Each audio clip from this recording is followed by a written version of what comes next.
अब एक काम करते हैं, अब हमारे साथ प्रकाश दीवान जुड़ गए हैं, उनसे बातचीत करते हैं कुछ और उनसे जानते हैं कि इस समय वो मार्केट में क्या कर रहे हैं। प्रकाश, गुड मॉर्निंग। प्रकाश, पहले मैं आपसे व्यू लूँगा एक ऐसी स्पेस जहाँ पर आप बहुत बुलिश रहे हैं काफ़ी टाइम से। डिक्सन, एम्बर, इस तरीके के स्टॉक्स। डिक्सन में खास तौर से एक बड़ा मूव आया। अब इन लेवल्स पर क्या प्रॉफिट बुकिंग करें या फिर बने रहें? गुड मॉर्निंग अनुज। यस, देखिए, ये जो कंपनीज हैं जो कांस्टेंट बेसिस पे अच्छा परफॉर्म कर रही है, मार्केट उनको अच्छा खासा रिवॉर्ड करने की चेष्टा कर रहा है और उस वजह से एक मोमेंटम बना हुआ है जो लिक्विडिटी स्टॉक्स को चेज करी है। लेकिन कहीं ना कहीं आप ये देखिए, इन कंपनीज की जो अर्निंग्स की ग्रोथ हम आगे चल के एक्सपेक्ट कर रहे हैं, और विजिबिलिटी जरूर है, मैं ये नहीं कह रहा कि विजिबिलिटी नहीं है, बट इनको इतना पी मल्टीपल जब आप देते हैं तो होता ही है कि स्ट्रक्चरली अगर मार्केट में कोई शेकआउट होता है, कहीं करेक्शन आता है और जो लिक्विडिटी थम जाती है, तो इन सब स्टॉक्स में से गिरावट जो है वो आपको थोड़ी सी शार्प रह सकती है।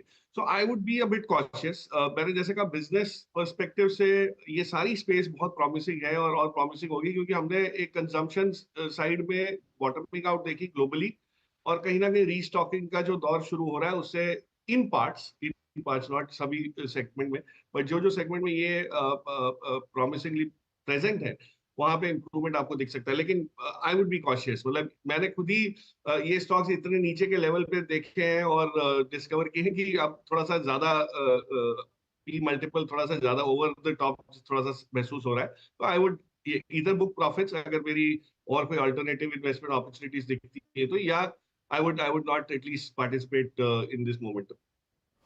तो थोड़ा सा सावधान शायद रहा जाए, कंसिडरिंग स्टॉक्स पहले काफ़ी भाग चुके हैं। प्रकाश, गुड मॉर्निंग।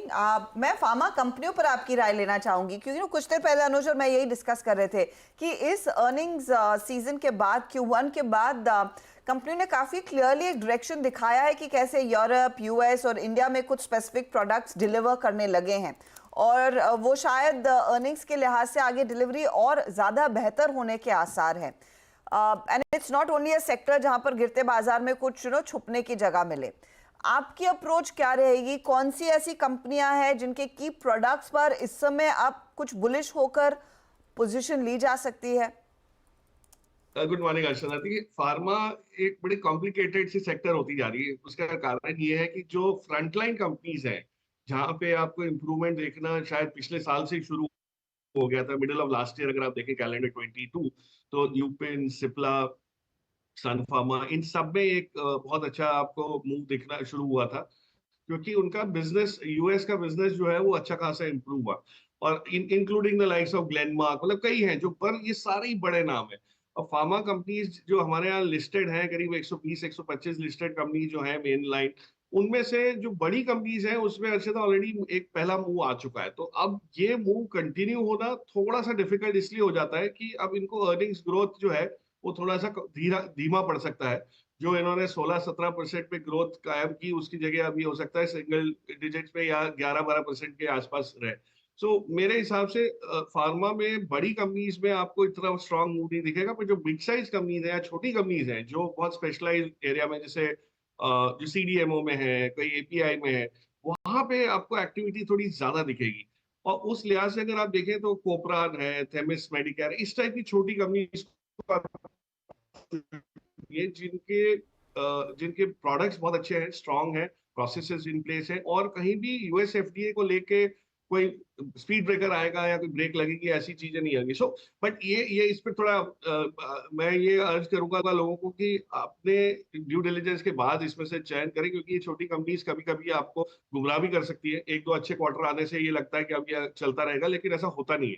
तो जिनकी कैपेसिटी है, जिन्होंने सही समय पे पिछले साल एक्सपेंशन किया है, वहां पे आपको थोड़ा दिखेगा। But as you said, pharma में भी छुपने की जगह बहुत ज्यादा बची नहीं है, क्योंकि जो अच्छा जो मुंह आना था, जो 50-40%, 50% ऑलरेडी हम बड़ी कंपनीज में देख चुके हैं, वहां पे थोड़ा सा मुझे लगता है अब एक धीमापन भी महसूस हो सकता है। तो छोटी कंपनीज के ऊपर फोकस ज्यादा है।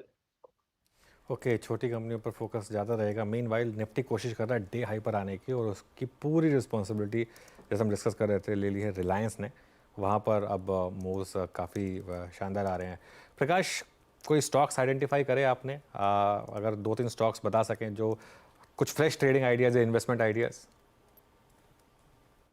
तो अनुज देखिए, मुझे एक चीज समझ आई है कि जो बड़ी कंपनीज है वहां पे अभी भी, जैसे आपने रिलायंस की बात की, आज ऑफकोर्स रिलायंस ये सारा श्रेय निफ्टी का रिवाइवल का जो जा रहा है वो है क्योंकि रिलायंस इटसेल्फ में एक दो चीजें हुई हैं जो रिजल्ट्स के बाद हुई है, पिछले क्वार्टरली अर्निंग्स के बाद, लेकिन वो अभी तक फैक्टर इन प्राइस में मेरे हिसाब से नहीं हुई है। तो अगर कोई टैक्टिकल पोजीशन लेना चाहे तो रिलायंस में आपको यहाँ से 8-10% की एक अपसाइड दिख सकती है। और एजीएम आ रही है, एजीएम में काफी क्लैरिटी आने की उम्मीद है, खास करके उनके जो ग्रीन हाइड्रोजन बिजनेस की, न्यू एनर्जी बिजनेस के बारे में, जो एक बहुत बड़ा ट्रिगर साबित हो सकता है मेरे हिसाब से। छोटी कंपनी जो मिड कैप कंपनीज हैं वहां पे आप देख रहे हैं एक्टिविटी में क्या हो रहा है कि जहां लो फ्लोटिंग स्टॉक है वहां प्राइस बहुत जल्दी बढ़ रहा है। तो एक फीलिंग ये आती है कि परफॉर्मेंस ड्रिवन है, जबकि अभी भी पी एक्सपेंशन का ही दौर चल रहा है। मुझे बहुत बहुत कम गिनी चुनी कंपनीज है जहां पे इस टाइप का मूव दिख रहा है। लेकिन आप ये देखिए, कुछ कंपनी जो हमने पहले डिस्कस की लेकिन जो बहुत ज्यादा प्रॉमिसिंग नहीं लग रही थी, वहां पे भी इतने अच्छे अच्छे मूव्स आ चुके हैं। तो हम लोग तो एक्चुअली कैश पे बैठे हैं और चेष्टा यही है कि जहां जहां से निकलने की जगह बनती है वो निकले। जो लार्ज कैप कंपनीज का मैंने जिक्र किया उसमें मुझे अभी भी आईटीसी में मुझे नहीं लगता कि कोई इस टाइप का मूव आया है जो जस्टिफाई करे जो सेलियंस है उसको, और वो होटल बिजनेस के डीमर्जर जैसे जैसे नजदीक आएगा उसमें आपको लेगा। तो ITC can give you a little bit of upside यहाँ से। और एलएनटी देखिए, बाकी सब छोड़ दीजिए, छोटी कंपनी में क्या हो रहा है, मार्केट में क्या हो रहा है, लेकिन अगर आपको एलएनटी जैसी कंपनी वहीं मिल गई है जहां पे पिछले 2 क्वार्टर पहले जो रिजल्ट्स में दिखाया था, तो आपको 3600 के लेवल पे अगर एलएनटी दिख रहा है तो I don't see any reason why जो बोलते हैं ना प्लेस टू हाइड में इस टाइप की कंपनीज ना हो। तो हम लोग थोड़ा सा झुकाव बड़ी कंपनीज की तरफ रख रहे हैं, not for any other reason कि एफआईज के भी जब पैसे वापस आते हैं, आपको पता ही है, आप इसको इतना ट्रैक करते हैं क्लोजली कि ये बड़ी कंपनीज में पहले एलोकेशन ज्यादा आएगी। तो मार्केट अभी भी आउट ऑफ द वुड्स नहीं है, आउट ऑफ डेंजर जोन नहीं है। मुझे अभी भी लगता है मार्केट की वल्नरेबिलिटी को समझना जरूरी है, और वो उसमें मिड कैप स्मॉल कैप में पुल बैक जरूर आया है कि भाई बाय ऑन डिप्स हो रहा है, लेकिन बहुत ज्यादा सस्टेनेबल नहीं लगता। फिर ऐसे दिग्गजों में क्योंकि अपॉर्चुनिटी भी कई सारी आती हैं प्रकाश, आपने रीसेंट पास्ट में क्या नया खरीदा है बिग बॉयज में post earnings, something that you think you know कि अफलातून परफॉर्मेंस दिखा सकता है? क्योंकि एक चीज मैं नोटिस कर रही थी, एक पॉकेट जिस पर लोगों ने कंप्लीटली कॉन्फिडेंस छोड़ दिया था वो लाइफ इंश्योरेंस कंपनियां थी। अब आई डोंट नो इसमें क्या बाजार एक्सपेक्ट कर रहा है कि जब वो जीएसटी की बैठक होगी उस पर कुछ विचार होता हुआ दिखाई देगा या नहीं, या फिर वाकई में वैल्यू दिखने लगी है। इस स्पेस पर आपने कुछ एक्सपोजर लिया है?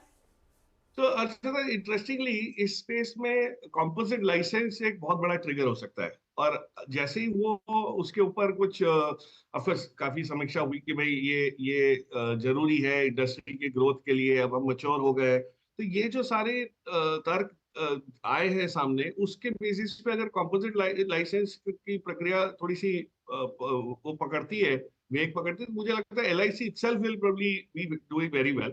अभी एलआईसी में इस टाइप का कोई आपको ट्रिगर शायद नहीं महसूस होगा, लेकिन जो पोर्टफोलियो उनका है, अंडरलाइंग जो बॉन्ड्स पोर्टफोलियो है, वो भी आपको कहीं ना कहीं अगले एक क्वार्टर में मार्क टू मार्केट गेन्स में शुरू हो जाएगा कंट्रीब्यूट करना। सो आई वुड बिलीव, अगर आपको ऑफकोर्स बाकी की कंपनीज में भी कोई खामी है नहीं, जो बड़ी कंपनीज हैं HDFC, standard life, SBI life, लेकिन वो मैं हमेशा कहता हूँ एक बास्केट अप्रोच रखते हैं हम लोग इंश्योरेंस में, but LIC probably is a very good bet at this point in time.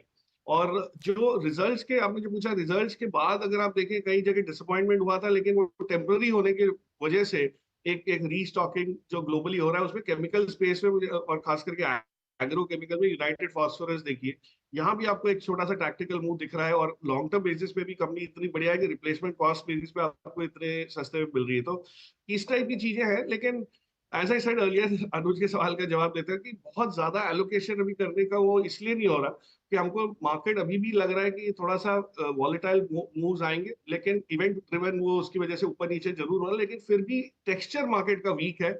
और अगर नीचे आता है 1000 पॉइंट निफ्टी नीचे आ जाता है, 1000 पॉइंट बोलते ही थोड़ा सा वो हो जाता है, लेकिन अगर 1000 पॉइंट निफ्टी नीचे आता है तो आपको अच्छी चीजें अच्छे भाव पे मिलना शुरू हो जाएगी, विच बहुत पेशेंटली आपको वेट करना पड़ता है। तो थोड़ा सा वो फोमो ना रहे, उस हिसाब से हम लोग तैयार होकर बैठे हैं। लेकिन कुछ ये बड़ी चीजें जैसे आईटीसी था, एलएनटी है, यूपीएल है, इस टाइप की कंपनीज पे भी हम लोग थोड़ा सा एलोकेशन बढ़ा रहे हैं। केमिकल स्टॉक्स, प्रकाश, यहाँ पर बहुत लोग शायद फंस चुके हैं आप, क्योंकि साइंस आते हैं रिकवरी के, लेकिन फिर कुछ ना कुछ आरती जैसा एक्सीडेंट हो जाता है। यहाँ पर क्या व्यू है आपका? इंटरेस्टिंग क्वेश्चन अनुज। यस, इसमें 2 क्वार्टर पहले हम लोग ऑलमोस्ट ये सेलिब्रेट करने लगे थे कि वापस वॉल्यूम पिकअप हुआ है। एक्चुअली प्राइस पिकअप हुआ है, मार्जिन ठीक ठाक है, पर वॉल्यूम पिकअप नहीं हुआ है। उसका रीजन ये है कि अभी भी ग्लोबल इक्विलिब्रियम जो है वो पॉजिटिव नहीं हुआ है डिमांड की तरफ का। बट इफ यू सी जो बड़ी कंपनीज हैं उनमें उनमें क्या होता है कि स्पॉटलाइट ज्यादा होने की वजह से ऑलरेडी सब कुछ बहुत क्लोजली ट्रैक होता है, तो फटाफट आपको उसमें मुंह ऊपर के नीचे के दोनों आते हैं। बट एक छोटी कंपनी है, उसका नाम मैं ले रहा हूँ, जो थोड़ी सी आपको स्टडी करेंगे तो समझ आएगी कि केमिकल वैल्यू चेन में बहुत अच्छा कॉन्ट्रीब्यूशन है। रोजारी बायोटेक करके कंपनी है, बहुत ही स्टेडी से बिजनेस रहा है। ऑफकोर्स ई मल्टीपल के बेसिस पे अपने हिस्टोरिकल एवरेज से वो भी थोड़ा ज्यादा है। पर अगर रोजारी को देखें तो ये अगर बिजनेस इसका जिस टाइप का इंप्रूवमेंट अगर दिख रहा है, आगे जो इनके जो पिछला केपेक्स किया था उसका जो अनफोल्डिंग हो रहा है, जो यूटिलाइजेशन लेवल आ रहे हैं, ऑपरेटिंग लेवरेज जिसको हम कहते हैं फाइनेंशियल टर्म्स में, वो जैसे जैसे आना शुरू होगा पीएनएल में, तो आपको इसमें कुछ इंप्रूवमेंट देख सकते हैं। ऐसे मतलब 25-30% की अपसाइड की बात कर रहा हूँ मैं, बहुत कोई मल्टी बैगर बन जाएगा इमीडिएट बेसिस पे, ऐसा तो कुछ नहीं है। बट यस, एटलीस्ट एक सेफ्टी लेवल है, रिस्क रिवॉर्ड थोड़ा सा इसमें फेवर। रोजारियो बायोटेक 2% वैसे ऊपर है आपके है बोलने के साथ ही। प्रकाश प्रकाश जिस तरह का रिएक्शन ओला इलेक्ट्रिक को मिला है पोस्ट लिस्टिंग, कोई फ्रेश व्यूज? क्योंकि ना कल हम यही बात कर रहे थे कि हीरो मोटोकॉर्प जो एक लेगेसी प्लेयर है वो भी अपना आगे चलकर होपफुली बाकी सभी लेगेसी प्लेयर्स अपनी ईवी में मार्केट शेयर बढ़ाने के लिए पैसा खर्च करेंगे और उसकी तरफ कदम बढ़ने लगे हैं। कुछ थोड़ा सा चेंज वो फाडा के डेटा में दिखाई दिया है, लेकिन उसके सामने ओला कंसिडरिंग एक लिस्टेड प्लेयर है, दूसरी तरफ अब वो मोटर बाइक सेगमेंट में भी आ गया है जिसमें थोड़ा सा और एक्स्ट्रा एज शायद इनके फेवर में जा सकता है। निवेशकों को सोचना चाहिए इसके बारे में इन लेवल्स पर या दूर है? अर्षिता, ओला के आईपीओ के बाद एक बहुत ही स्ट्रांग फोमो की फीलिंग है। मैं जिनसे भी बात करता हूँ हमेशा वो यही कहते हैं कि हमने सोचा नहीं था कि इतनी जल्दी इतना अपसाइड इसमें दिख जाएगा। और उसके कई कारण हो सकते हैं। टेक्निकल कारण है कि फ्लोट थोड़ा कम है, अभी भी इंस्टीट्यूशनल पैसा जो आया है वो लॉक इन के अंदर है। दूसरा, एलोकेशन करना ही पड़ता है आपको एज एन इंस्टीट्यूशन कई बार, क्योंकि स्पेस में लीडर है या एक ही रिप्रेजेंटेशन है प्योर ईवी प्ले में, तो उस लिहाज से कुछ चीजें हैं। अगर किसी के पास है तो मैं तो, अगर मेरे पास होता, ऑफ कोर्स अलॉटमेंट मेरे पास नहीं है क्योंकि मैंने आईपीओ में सब्सक्राइब ही नहीं किया, बट अगर हो तो मैं तो इस लेवल पे प्रॉफिट बुक करूं। क्योंकि इन सब कंपनीज में होता ही है कि प्रॉफिट आने का जो टाइम लगता है उसके दरमियान बहुत चीजें उतार चढ़ाव बहुत आपको दिखता है, तो आपको कोई कंफर्ट नहीं आएगा।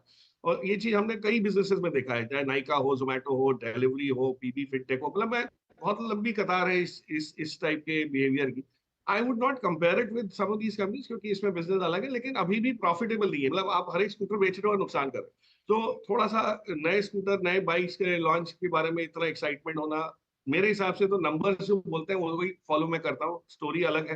तो थोड़ी सी स्टोरी स्ट्रांग है, नंबर्स वीक है, तो आई एम नंबर्स पर्सन, तो थोड़ा सा नंबर्स के लिहाज से कॉशियस रहूं। कि चलिए, ये हो गई बात ओला इलेक्ट्रिक की। अच्छा, सिंस आपने बात की कि कंपनियां ठीक है प्रॉमिस हैं लेकिन प्रॉफिट नहीं है, एक कंपनी यहाँ प्रॉफिट बहुत शानदार रहा है लेकिन बहुत महंगा हो गया है, ट्रेंट, इस पर क्या व्यू है अब? So as a matter of disclosure, मेरे पास है, और आपको याद हो 7 साल पहले हमने अनुज, जब आप सीएनबीसी इंग्लिश का शो कर रहे थे, एक 2017 में 17 इयर्स ऑफ सीएनबीसी था। उस टाइम हम लोग ने ये चुना था, तब इसका चयन किया था, तो मेरे ख्याल से 170 के करीब भाव था इसका। और उसका तब यही चीजों पे किया था कि ये एक रिटेल पार्टिसिपेशन लेवल बढ़ेगा, और उसके बाद आपने देखा ही है, ना सिर्फ वेस्ट साइड और स्टार बाजार, बट जूडियो ने जो कमाल ढाया है वो नंबर्स में दिख रहा है। लेकिन ये मल्टीपल्स आप कैसे जस्टिफाई करते हो, ये थोड़ा सा डिफिकल्ट हो जाता है, क्योंकि growth at any cost, growth at any price, ये थोड़ा सा मुश्किल हो जाता है। तो मेरे हिसाब से तो आई would B extremely cautious. Of course अगर आपने नीचे के लेवल पे बटोरा है, इसमें पोर्टफोलियो में ऐड किया, तो एक अलग जोन में आप बैठे हो। बट अगर किसी को नया लेना है तो आज 180 190 के पी मल्टीपल्स पे थोड़ा सा जस्टिफिकेशन मुश्किल है। तो आई वुड बिलीव ये अगेन टेक्निकल कारण है, निफ्टी में आने की उम्मीद है, लो फ्लोट है, मोमेंटम है, तो वो सब चीजें हैं। बट थोड़ा सा इसमें संभल के रहना पड़े। इनफैक्ट फ्रेश एंट्री की तो मैं बिल्कुल रिकमेंडेशन नहीं दूंगा, but you have to be extremely cautious. जी हाँ, थोड़ा सा संभल कर चले, लेकिन एक स्टोरी जिससे दिल भरा हुआ है, it's true love in the market actually. Trend जिस तरह परफॉर्म कर रहा है। प्रकाश, हम कुछ देर पहले वो मजगांव डॉक की बात कर रहे थे, कंसिडरिंग द फैक्ट कि इन स्टॉक्स में इतनी तगड़ी तेजी देखने को मिली है। हालांकि एक ब्रोकरेज है जो कहता है कि आगे टूटेगा और 70% के नीचे के टारगेट्स आ रहे हैं। नाउ आई अंडरस्टैंड कि एक मिस्ड आउट फीलिंग होती है, लेकिन प्योर अर्निंग्स के लिहाज से जिस तरह के स्टॉक लेवल्स इन कंपनियों ने अब अचीव कर लिए हैं, क्या अर्निंग्स में वो डिलीवरी की क्षमता इस समय दिखाई दे रही है या नहीं? लाइक हाल के केस में हमें एक प्रॉब्लम दिख रही है कि जीई के साथ जो टाई अप था तेजस के लिए, जो इंजन्स आने थे, उसमें एक सब्सटैंशियल डिले हुआ है और वो थोड़ी सी खटास पैदा करने लगा है अब। नहीं, ये तो देखिए, एग्जीक्यूशन का जब दौर आता है तो डेफिनेटली मतलब मार्क्स कटने शुरू हो जाते हैं अगर कहीं भी गलती हो तो। और मैं ये नहीं कह रहा ये कंपनीज एक ऐसी स्पेस में जहाँ पे कोई प्रॉब्लम है, बट इन कंपनीज को भी आप ये समझिए कि ग्रो होने के लिए, आज जैसे हमारे 3 शिप बिल्डिंग डिफेंस वाली कंपनीज हैं, तीनों को अगर मिलाएं तो ये इनका जो मार्केट कैप क्यूमुलेटिवली हो गया है, और उसके सामने इनकी जो ऑर्डर बुक है अगर आप उसको देखें तो ये मार्केट कैप जस्टिफाई कैसे आप करेंगे कि इनको इतना ग्रोथ, हाई ग्रोथ रखना पड़ेगा अगले 6-7 साल। और मजगांव डॉक की मैनेजमेंट ने तो खुद ही हमारे सिस्टर चैनल, अंग्रेजी चैनल पे ये अर्ज किया कि मार्जिन में थोड़ा सा सॉफ्टनिंग भी रहेगा। तो अगर मार्जिन कम है और आपका एग्जीक्यूशन समय लगाने वाला है तो आप बैठे हैं इस लेवल पे, और ये जो ब्रोकरेज रिपोर्ट आई जिसमें भाव उन्होंने कहा कि भाव टूटेगा, लोग उस पर टूट गए कि भाई ये कैसे बोल सकते हैं। अब वो उनका व्यू है, अगर आपको लगता है कि ये व्यू गलत है तो आप तो जाके ले ही सकते हैं, लेकिन इस भाव पे आगे चल के कितना ग्रोथ आपको कायम होगा, हाँ ये रेंज बाउंड रहेंगे। एक टाइम करेक्शन इसमें जरूरी है ताकि एग्जीक्यूशन कैचअप हो जाए। अर्निंग्स ग्रोथ, जो आपने बहुत सही कहा कि अर्निंग्स दिखाएगा कि नहीं ये चीज, और कहीं ना कहीं अगर एग्जीक्यूशन में खटाई पड़ी, जैसे एचएल में हुआ है, या कोई इशू की वजह से स्लो डाउन होता है, या ऑर्डर बुकिंग जो है वो थोड़ी सी स्लो होती है, बहुत चीजें आ सकती है। तो आई वुड बिलीव ओके, आप प्राइस टू परफेक्ट उस पे हो, इसलिए बिल्कुल थोड़ा सा सेफ्टी वो करनी पड़ेगी। बिल्कुल। प्रकाश, बहुत बहुत शुक्रिया आज हमारे साथ जुड़ने के लिए, हमसे बात करने के लिए। ये हो गई मार्केट पर फंडामेंटल चर्चा। जेएम